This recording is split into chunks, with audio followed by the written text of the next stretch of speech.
Watch as a liberal CNN host gets checkmated and has to eat her own words on national television. You guys have got to check this out. To show you guys here, here's Abby Phillip interacting with Scott Jennings and Representative Mike Lawler, and just take a look at what happened once the conversation started to veer off path for her. The moment the truth started to shine through, Abby Phillip decided to abruptly end the segment. I am still waiting. Speculative? After 4 years of Donald Trump. Did money not change hands? Scott, Did it not? 4 years of Donald Trump, 4 years of a Joe Biden DOJ looking into these very things. I'm still waiting to see. Well, he can't be charged. He's the president, right? I'm Joe still Biden waiting. can't be But charged. I'm not talking about charges. I'm still waiting to just see tell the you. proof of Joe Biden enriching himself.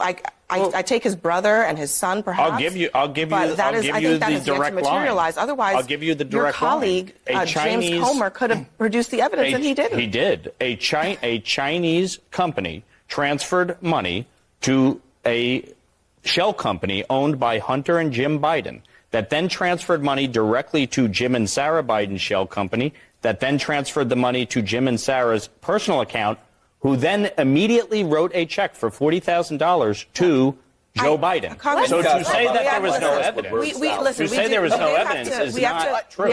It's not true. What I'm saying is that Trump was president for 4 years. He wanted to charge Joe Biden. Why did the charges not come? And I think that still remains an open question. If there is something illegal happening here, there should be charges on the basis of what you're saying, and there have not been. Well, he just pardoned Hunter that is, for an 11-year time He period. pardoned Hunter Biden. In an 11-year time period. He just wiped the slate. Hang on, guys. Jim will be next, by the way. We're waiting for the charges, and when the charges come, we'll have a conversation about that. I promise you that. Did you catch what she said there? Donald Trump was president for 4 years and was going after Joe Biden and charged him with nothing. No, lady, Donald Trump was never attacking Joe Biden. Donald Trump's sole interest was on the betterment of the American citizens. He was trying to make America as safe and prosperous as possible. He was not focused on Joe Biden and attacking him, even though he may or may not have committed crimes. Donald Trump is not like Joe Biden, whereas Joe Biden gets into office and then he attacks Donald Trump with the entire force of the DOJ. Trump is not a vindictive man. He never went after Biden like that. And the only reason they attacked Trump with so much force is because he's a threat to everything that they hold dear. I mean, for goodness sake, do you think it's a coincidence that Joe Biden just pardoned his son Hunter for 11 years of crimes that he may or may not have committed? You don't have to be a rocket scientist to know that these people were up to very corrupt activities during that time period.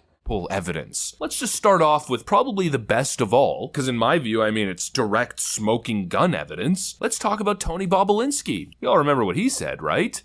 Shows 20% for H. H is Hunter Biden. 20% for RW is Rob Walker. 20% for JG is James Gilliar. 20% for TB, that's me, Tony Bobulinski. And then it says 10 for Jim, and that's Jim Biden. And then it says 10 held for H for the big guy. The H in that message is Hunter Biden, and the big guy, 100%, is Joe Biden. Why do you say that 100%? It's crystal clear. There was nobody else who they would be listing as the big guy. Tony Bobulinski, who is Hunter Biden's former business partner, has directly implicated Joe Biden as being involved in their business dealings. And Tony Bobulinski said it definitively. He didn't allege, he didn't allude to the fact that Joe Biden might have been involved. No, Tony Bobulinski confirmed that Joe Biden was the big guy that Hunter Biden was referencing in his emails discussing a 10% cut from a deal with a Chinese energy company. And again, this isn't some anonymous source. It's not some person with a partisan angle or some random deranged lunatic that the Democrats got off the street to point a finger at Donald Trump. This is a first-hand witness with documents and communications to back it all up. This is Hunter Biden's literal business partner who was directly involved in everything that was going on. Oh, but there's no evidence to suggest that Joe Biden was involved at all. No evidence, you say. Well then, what is all of this? Oh, I guess Joe Biden had no involvement. No, none whatsoever. Even though he was present during a lot of the meetings that Hunter Biden was having with... At this point, I don't trust Joe Biden as far as I could throw that man. How many times did he say he never met any of the people associated with Hunter Biden's dealings in Ukraine?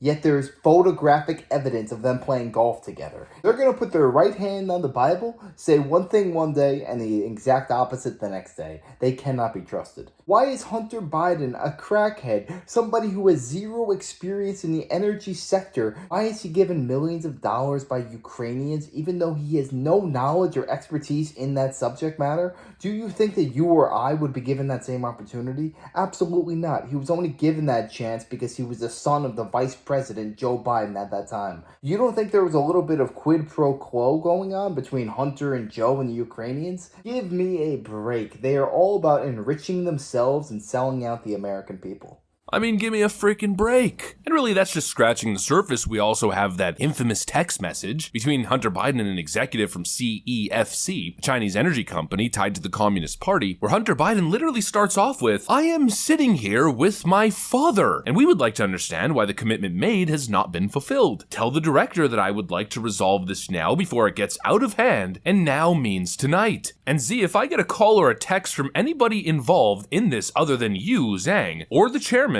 I will make certain that between the man sitting next to me and every person he knows, and my ability to forever hold a grudge, that you will regret not following my direction. I am sitting here waiting for the call with my father. Oh, there is no evidence that Joe Biden was involved in any of these schemes to enrich themselves. Give me a frickin' break. Hunter Biden's here acting like a frickin' mobster, threatening Chinese oligarchs using his father as the leverage, while his father is in the room and they're both supposedly expecting a callback, yet Abby Phillip at CNN says there's no evidence. It's absurd, and her claim I find so funny. Where's the evidence that Joe Biden enriched himself? I mean, are you serious? Just look at Joe Biden's lavish lifestyle. Can somebody explain where he got all the money? Again, I've said a million times covering these topics, it's not like the Biden family owns a factory that produces widgets. It's not like their name is behind a big law firm or any other big lucrative family business. From my understanding, they don't do anything or produce anything.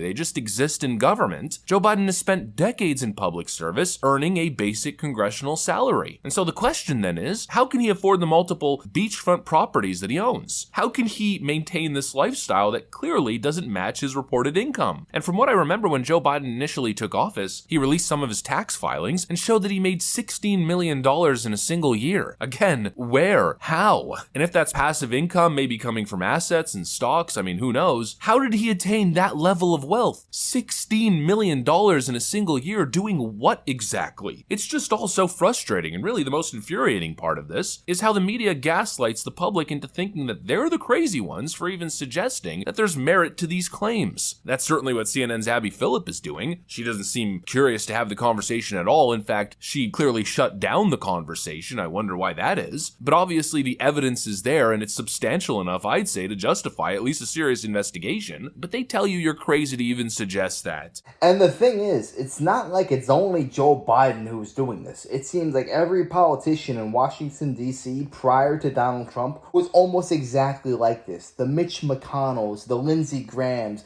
the Nancy Pelosi's of the world. Do you think that they're actually acting on your best interest, or they're just trying to enrich themselves in a career in politics? I mean, for goodness sakes, if you're making $100,000 or $200,000 a year and your net worth is in the tens of millions of dollars, you need to answer, where is this money coming from? Because even if you're in the stock market, the only way that you would be attaining this level of wealth is if you're quadrupling your money year after year, and if so, you are the greatest stock trader that has ever existed. Warren Buffett said something genius, and I think this needs to be enacted in Congress today. He says that the day that the United States GDP is down 3% in a given year, every sitting member of Congress is ineligible for re-election.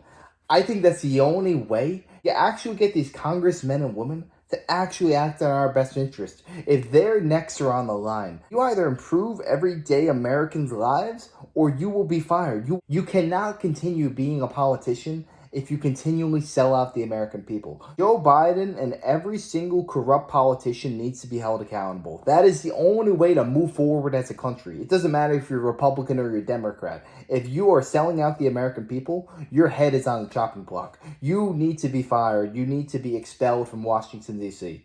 But yeah, let me know your thoughts on this down below. What other politicians do you know of that have been enriching themselves on behalf of the American people? Let me know. I'd love to know your thoughts and opinions. And if you enjoyed, make sure to smash that like, comment, subscribe, and Wish you guys nothing but the best. Till next time.